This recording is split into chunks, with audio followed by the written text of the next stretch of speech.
Welcome to the Mastering Fulfillment podcast, where we focus on bridging your success with fulfillment in your personal, business, and spiritual life. And now your hosts, Scott Berry and Joshua Wenner. Welcome back. In this episode, we focus on crafting your ideal lifestyle with your partner. For those of us who are also in long-term relationships, for myself who is married, you have your path, she has her path, and then there's this other third entity that you guys are creating, this relationship, right? So you have these kind of three entities that has their own fulfillment and has their own lifestyle.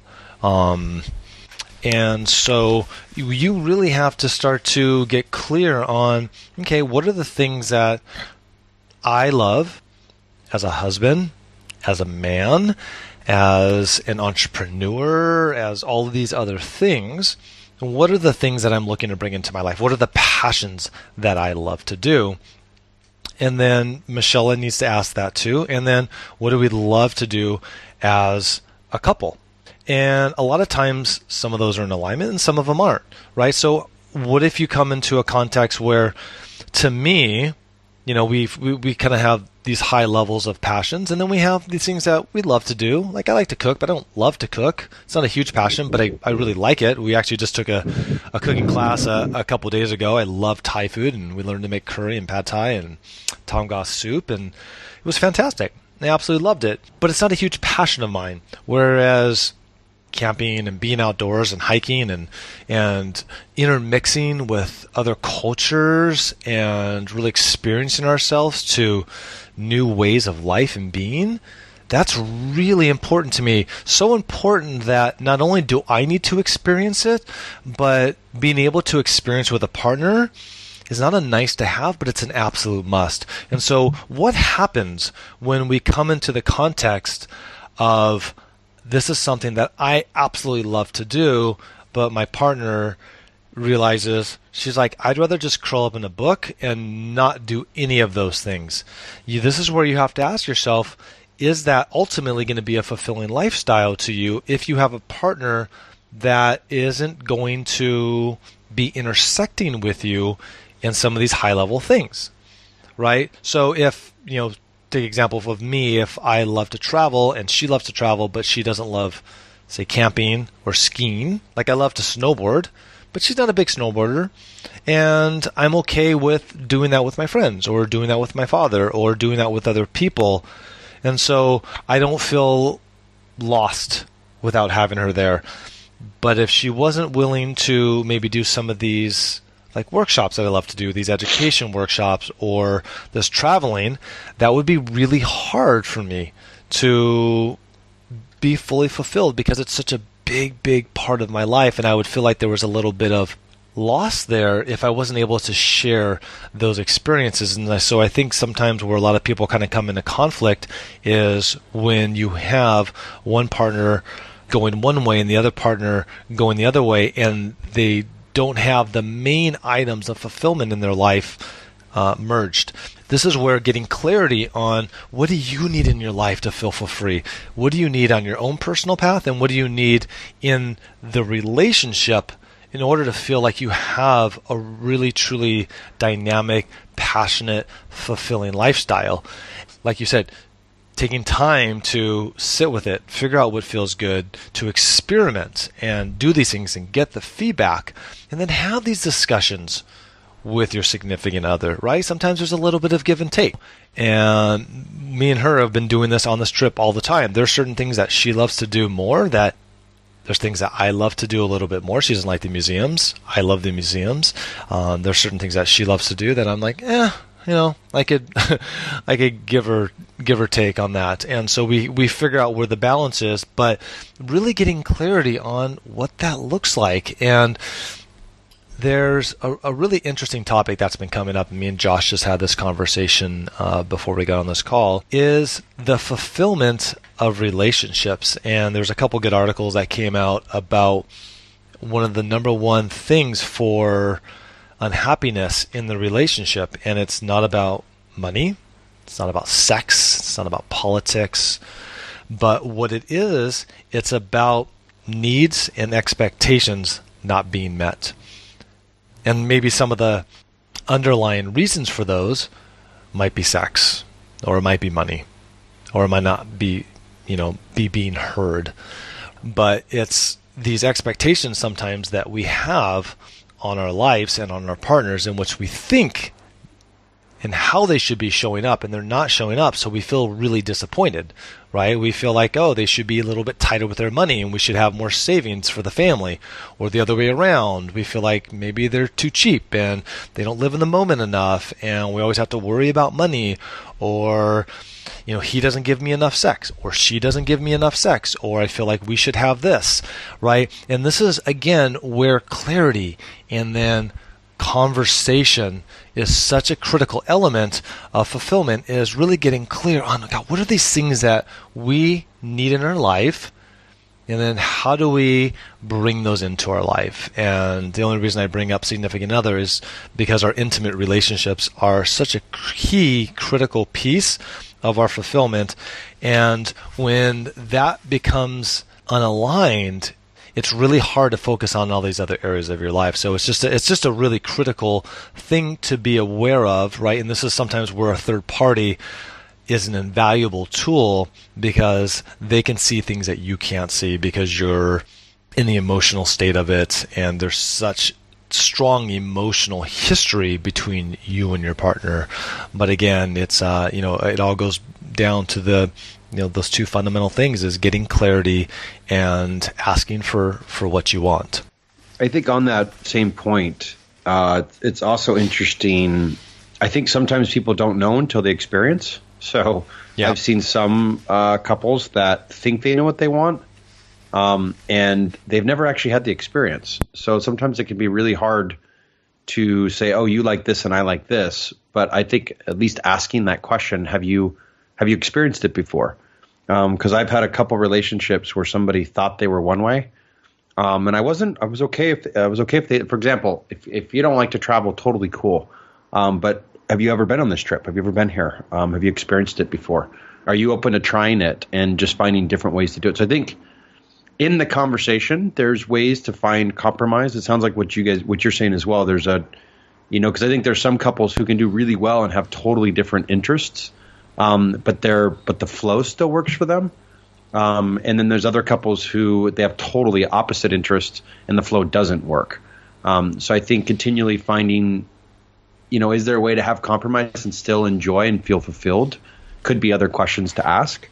Is, what's really, and then finding also, I will say for the men's side, and I'm sure it's the same way for women, I find sometimes guys, at least like in the men's work that I've been doing, a lot of the men don't speak up, which I think is interesting. Sometimes I imagine it could be the flip, or maybe the female or whoever's in the feminine partner is not speaking up. But I found some men where the female saying, I want to do this and I want to do this and I want to do this. And I could see the man feeling intimidated, and that's not his vision. So sometimes I think there's a miscommunication on, it's almost like, well, she wants to do all these things and I can't afford that, or it doesn't inspire me to give that to her. But he's not communicating that to her. Instead, he's internalizing it, shutting down, and then shifting dynamics versus saying, like, again, if she wants to travel, could I do travel really because again, I think sometimes people have a vision of travel and they may say, oh, I want to travel with luxury, right? And your partner, you may be hearing this and going, oh gosh, well, my partner wants to go, but they don't just want to go to Thailand. They want to go to Thailand and stay in 5-star resorts on the water, and they want to do this and they want to do this, and because that's what their vision is. And you're trying to create that and make it happen.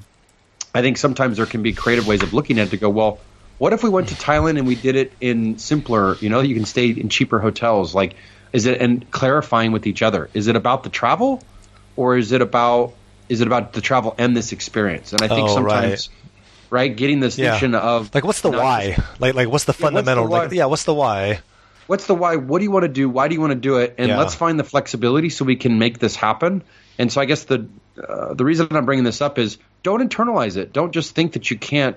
If somebody, like, open the conversation with a partner to find this out, and then when you hear it, it's like, how do you find that delicate dance between not squashing somebody's vision, but asking questions to see if it doesn't fit yours or if it's not going to fit in yours. How do you start to get clear on where's the wiggle room, right? Like, okay, well, totally. Are you open to travel? Sounds like really important to you. So if travel is really important, is it specific that we do these specific things, or are you open as long as we're traveling together and having fun? If I created a different experience, would you be open to it? So I think just adding that component in is one, getting clarity. Two, asking your partner to get clarity. Three, having a conversation and talking through it. And then when you do have conversations, how do you give each other the space to fully express what sounds amazing? And then also ask each other questions so you can find the common ground and you can find the compromise where it still makes sense for both of you. As a personal share, out of all these passions, I don't necessarily, I'm always looking like they have to do this or they have to do this. There are certain things that are must for me, but what we've created in our relationship that's an absolute must is, okay, you say you may not like to travel this way, or you say you don't like to do this one thing, or you don't like to play tennis, or you don't like to, I don't know, go to museums or whatever it happens to be. But what is a must for me, or what is important, is the fact that we can talk about it and that we are both at least willing to some degree jump in the water and at least test it out so we have clarity. And so a really good experience share with that is camping. I love to camp. I've done it forever with my dad, and so I think if you listen to our last podcast about parents and behaviors and patterns and all of that, one of the traits that I got from my dad was this love for camping and this love for being outdoors. And Michelle has a love for being outdoors and being in nature. It's really a part of her heart, but she doesn't really like camping. She's not necessarily kind of a quote-unquote roughing it girl. She knows how important it was for me, and she didn't really have this huge desire to go camping. And I asked her, I said, would it be okay to at least, explore what camping would look like? It's such a big part of my life, and it would mean a lot to me to share that experience with you. Would you mind doing a short little run with me and testing that out? And she was so sweet. She absolutely agreed. So I really asked myself, what is this about the experience about camping that I wanted? And for me, it was just about being in nature and disconnecting and being present with her and lighting a fire and walking around and seeing the stars and just feeling like I'm just kind of like this primal man and being back in the woods. That felt really good to me, and sharing that experience with my woman. And so I thought about, okay, well, how could I bring that core experience to her but still be in alignment with what she loves to do? Like, I can sleep out in the stars. Me and Josh, we did a little men's hike a few months ago where it was just all men, and we slept under the stars and, in these little tents that were just a little bit bigger than our body, and it was magnificent, and we absolutely loved it. But I also realized that may not be as fulfilling for Michelle. And so how do I create the core structure of being outside and connecting with nature, but doing it in a way that is enjoyable for her? And so I got really excited, and being the man and the providers and always wanting to be the hero, I went out and I made sure that I got things that were fun and comfortable, and I got this beautiful tent and I decked it out with this beautiful bedding, and I had these lights inside our tent, and it was just so comfortable, and I had this makeshift kitchen in our camp spot. And I remember her going, wow, I am really loving being out here and just taking out my Kindle, and just like she loves to read, and she was so at peace. And I remember, I almost melted at the end. And I was like, so how do you love camping now? So I've been teasing her about it because I know she'd been having a really good experience. And she's like, I'm really loving camping. And she goes, I almost don't want to leave now. Because we were just about to pack up and leave later that day. And I was just like, oh, it wasn't the fact that she loved camping that hit me the most. And that was really, I felt really good. I was like, oh my gosh, she loves camping. That's just a big bonus for me. If she didn't love camping, it's not a deal breaker, but I would have been a little sad, obviously. But that wasn't why I melted in that point. Why I melted is because she allowed herself in what she thought may not be as enjoyable an experience of camping, based on her old camping experience, that she allowed herself to be open to being wowed by it. She was open to shifting whatever that perception was, and it did. And she found something new that she loved. And so that felt really good to me, the fact that she was actually open to it. And now it's like, yeah, she may not love camping as much as us, but we go camping every year now. And when we go, she loves it. And half the time we end up staying an extra day because she loves it so much. And the fact that she was willing to not only do that for her or to do that for me, but she also did it for her, and she did it for the relationship. We've created that muscle and that communication that allows us to try these different things to get that feedback, because part of what her initial trepidation was, well, I don't really like camping because that's my old experience, right? And just like what we talked about earlier, well, that was 22-year-old Josh. What about 32-year-old Josh, right? What about Michelle right now in the moment?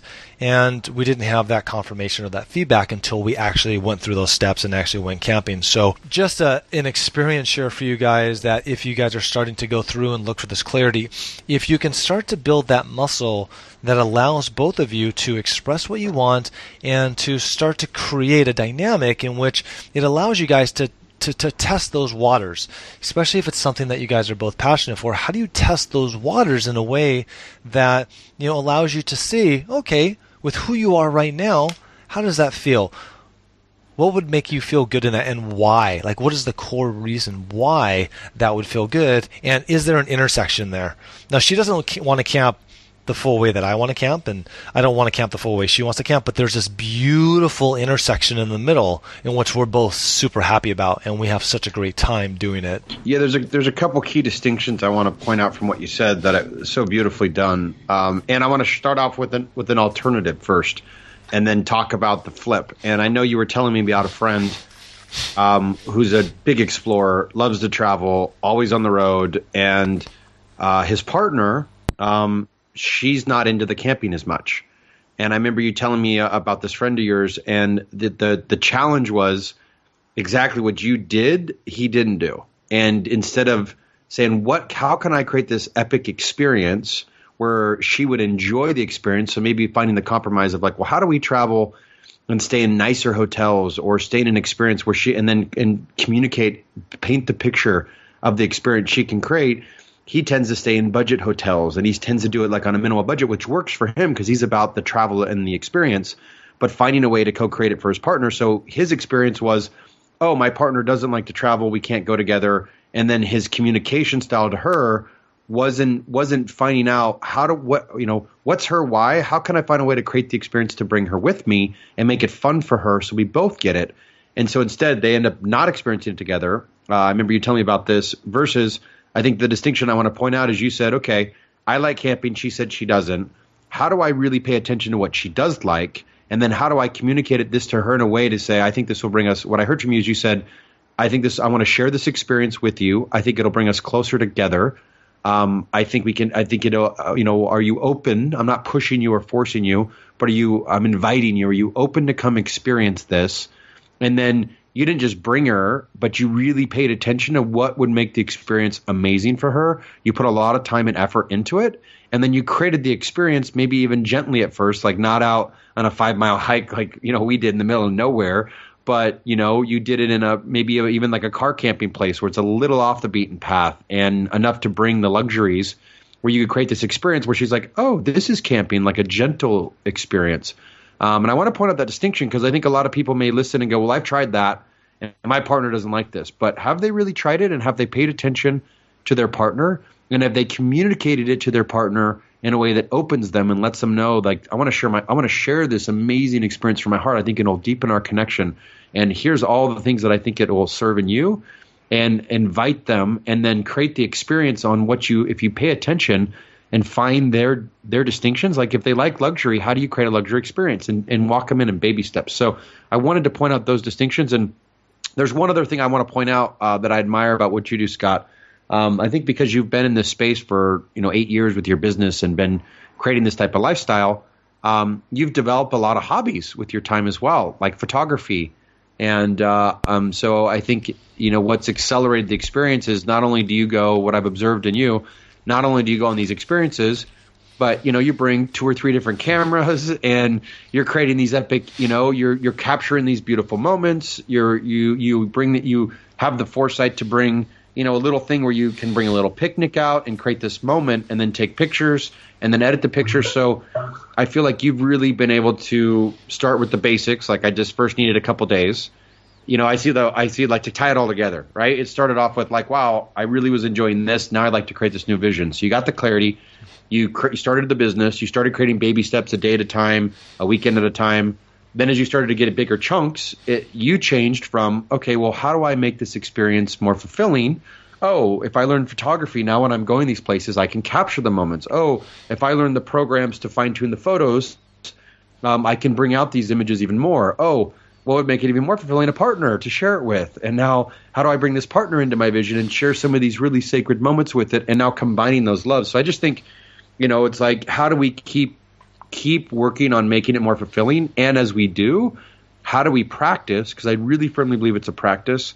How do we practice communicating that and enrolling people in the vision in a way that serves them? I think it's a core distinction, in a way that serves them, not us. It's not like, I want to do camping, and you don't like it, so we're not coming here. Or I've seen the other where somebody shuts down, and then where it's like, oh, well, you want to go camping, I don't. All right, fine, we'll go.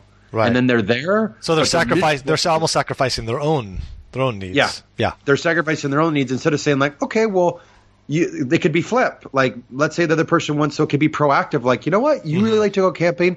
I've observed, like, you like to rough it. It's not my style. I would be open to going camping with you if we could create more of an experience around it, right? So I think it can be proactive, not just in the invitation, but if you have a partner that's reaching out to you, how do you be proactive in thinking, how could I experience this and still meet my needs, right? And so I think it can go on both ways, from the invitation to also, if somebody's inviting you, again, the communication on how to make that a co-creation.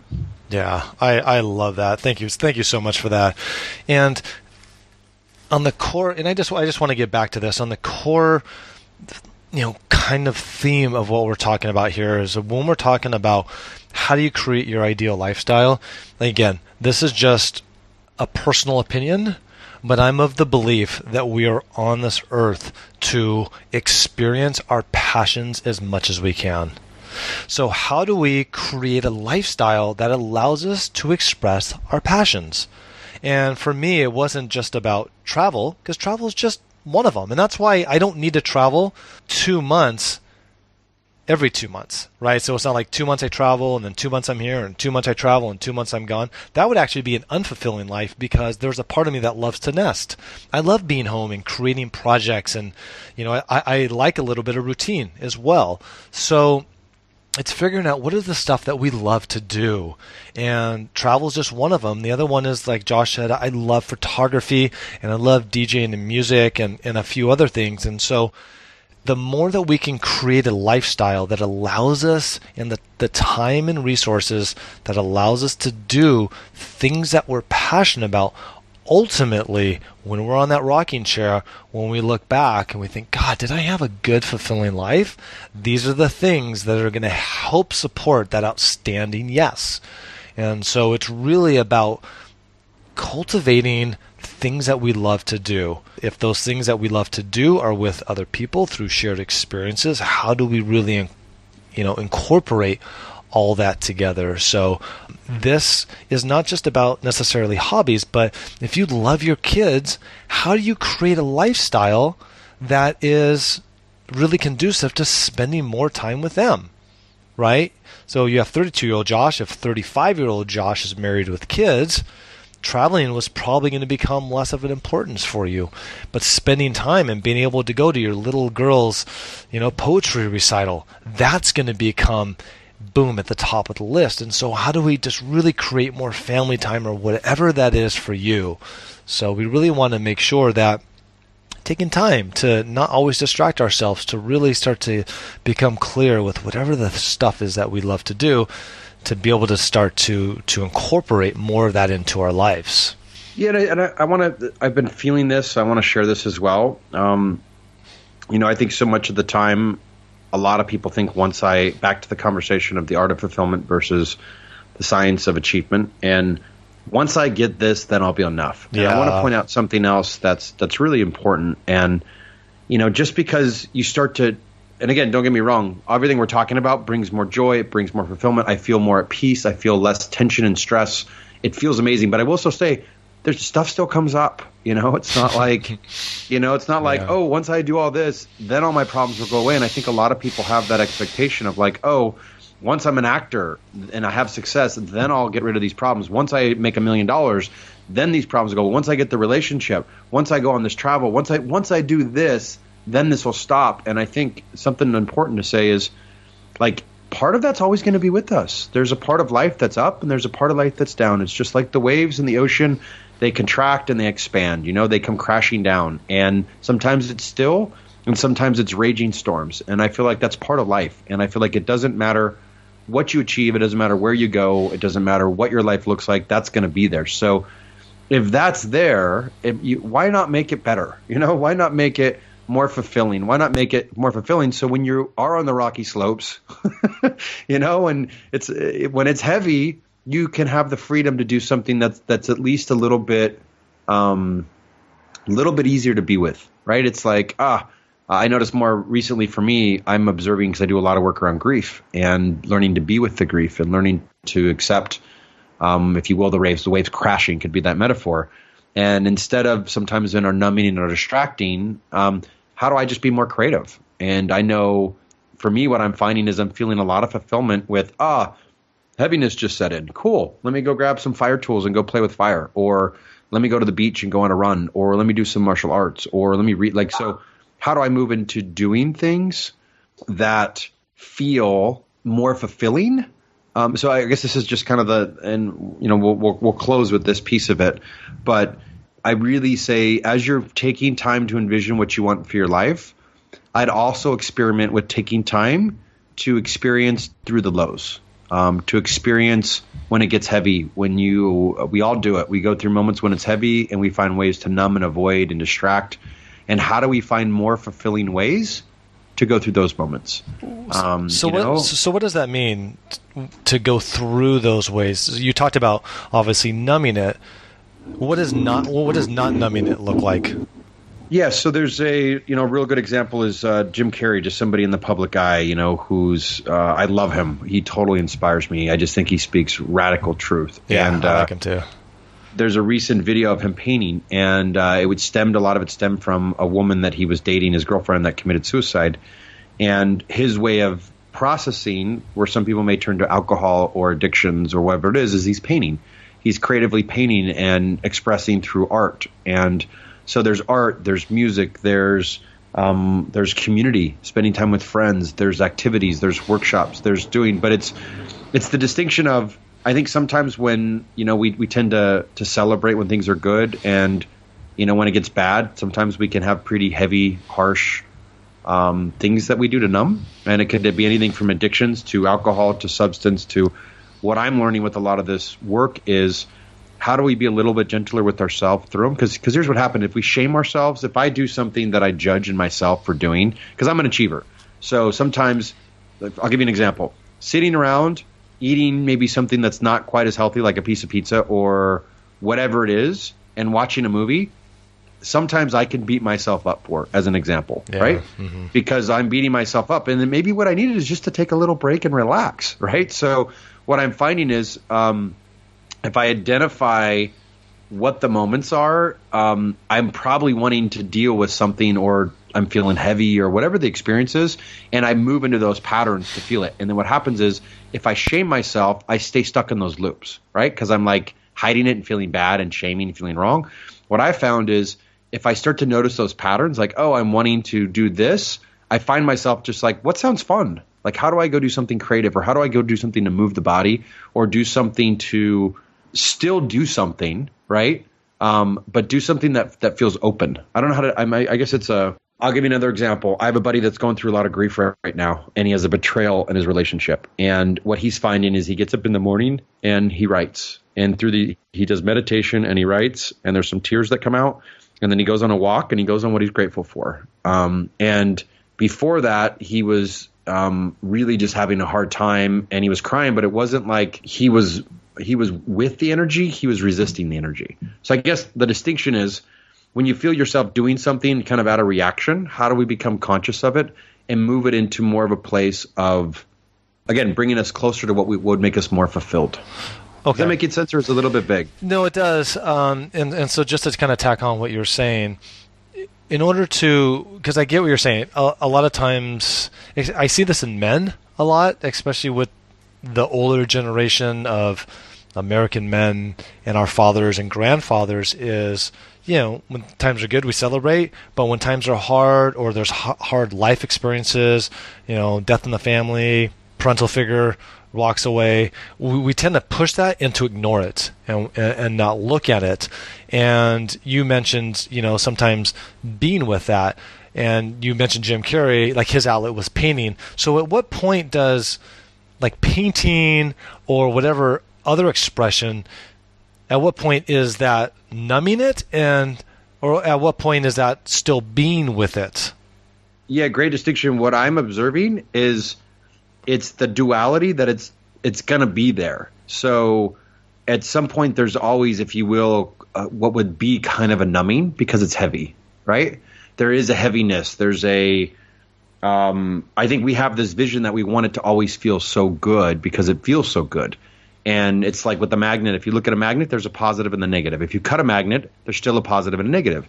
So because we live in a dualistic world, there's always going to be the joy and there's going to be the heaviness. Right. So I guess the light and the heaviness, a lot of what our conversation around fulfillment is, at least for me, my experience is what's going to make me feel lighter, what's going to make me feel closer to that light, I guess is what my experience of fulfillment is. What's going to make me feel, when I think of fulfillment, I think of freedom. Yep. I think of joy. Yep. I think of happiness. And I definitely, all the things we're talking about, all of it makes me feel that way. But I guess a core distinction is I still have my heaviness. And I guess that's the thing I'm wanting to point out is just because I've done all these things, there's still moments that are tough. There's still moments that I have heaviness. I have sadness. I have these, we're humans in the human experience. So I guess the point that I was wanting to make is I think sometimes I have at least I did, maybe personally, I had a false expectation of once I created my life this way, I thought I would be easy. And I think what I'm discovering is I still have my moments of my up and my down, but if I create my lifestyle, I get to choose what I create. I get to choose what those quote unquote heavy moments can look like. And I can have a heavy moment and I can go down to the beach and appreciate life and be with my moment in the sand and connecting with the earth and the water. And it's a totally different experience from, back in the day when I used alcohol or substance or numbing to run from it. Versus now I'm getting the realization that if it's both there, how do I more again, it's kind of like, how do I be with myself gently? It's like self-love. How do I really be gentle with myself in the heavy moments?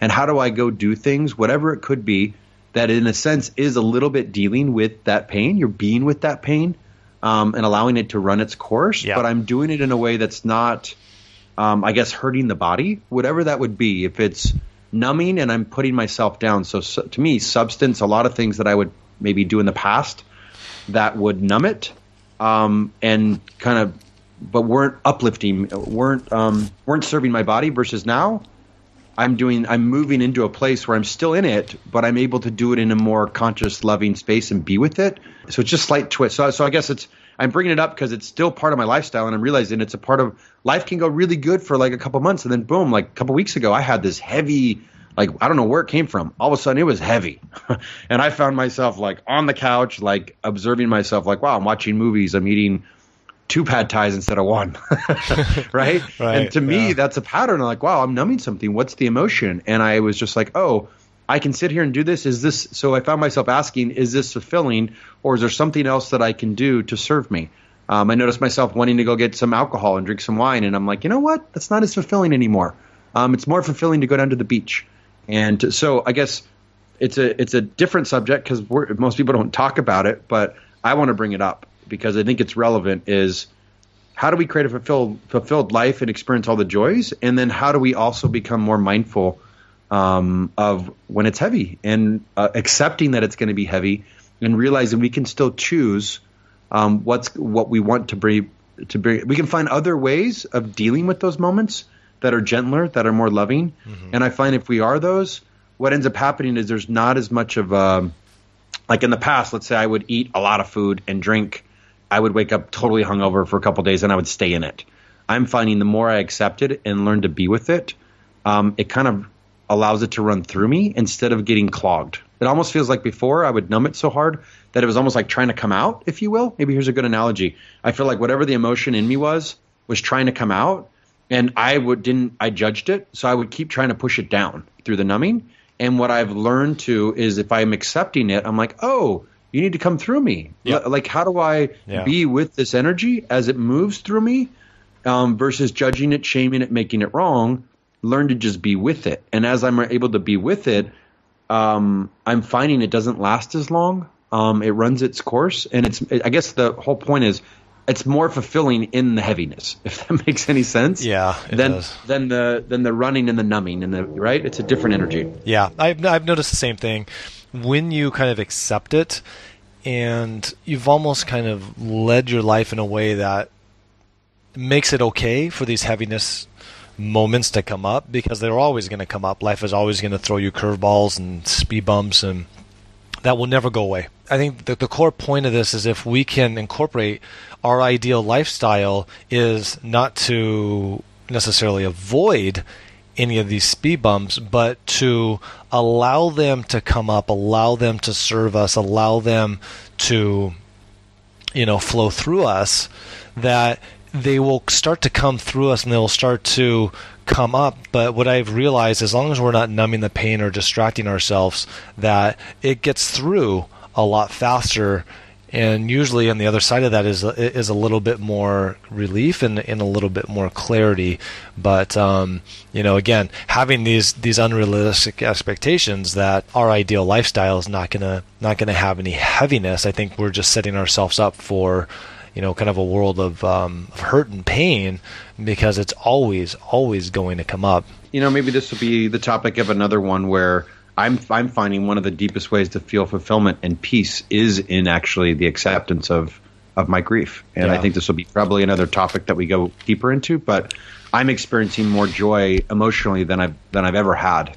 And I think it's because I finally allowed myself to accept some of the pains more than I've ever been willing to go.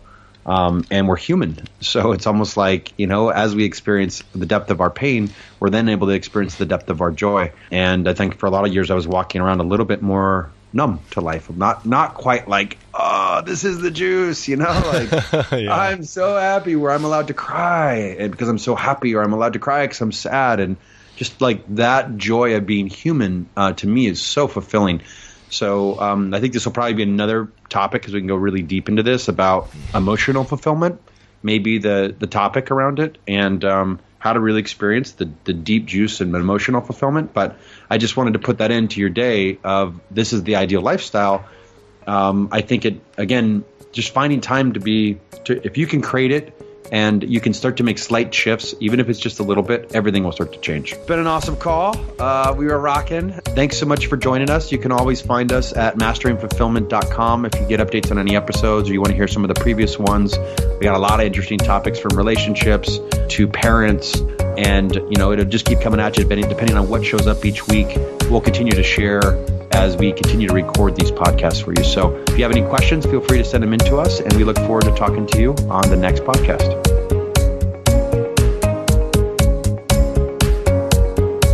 Visit us at masteringfulfillment.com for other podcasts such as these, or if you're looking to take your personal fulfillment to another level, feel free to get in contact with either myself or Joshua Winter.